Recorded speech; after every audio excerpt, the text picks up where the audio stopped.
Hello everyone, this is the fifth video in the series What I Learned in 2023 and things that I have learned about healing and self-compassion, very important. And I knew about this a while back with dealing with the clients that I used to serve, but God gave me more revelation. This self-compassion and accepting compassion from others. And in John 4 verse 6 states, when Jesus saw him lying there and knew that he already had been in that condition a long time, he said to him, do you want to be made well? And in verse 14, he states, see, you have been made well. Sin no more, lest a worse thing come upon you. And I use this verse to show an example of how a person can hinder themselves from obtaining healing by their own physical, emotional, mental, and spiritual lack of self-compassion. The men at the pool of Bethesda appear to not only be disabled physically, but also emotionally, mentally, and spiritually. The Lord saw through all of this and asked them, do you want to be made well? And this is the only example of a man that was healed by Jesus without exercising any faith, but through the compassion of Jesus. Because Jesus saw that not only was he physically paralyzed, but also emotionally, mentally, and spiritually paralyzed.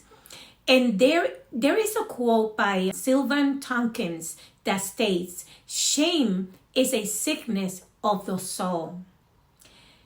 Hurts, wounds, shame from trauma can cause this type of disability.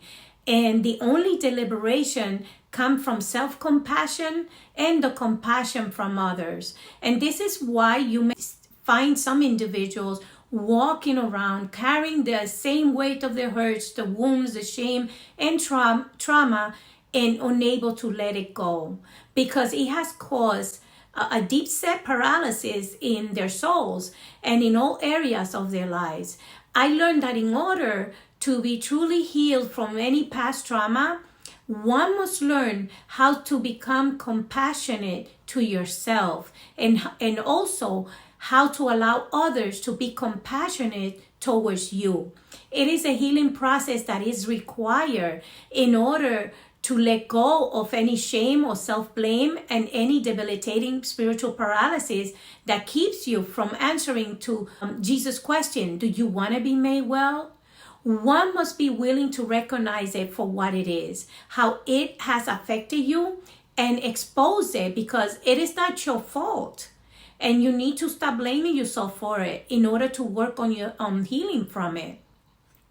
Today, be encouraged to show yourself compassion and allow others to demonstrate compassion to you in order to fully heal.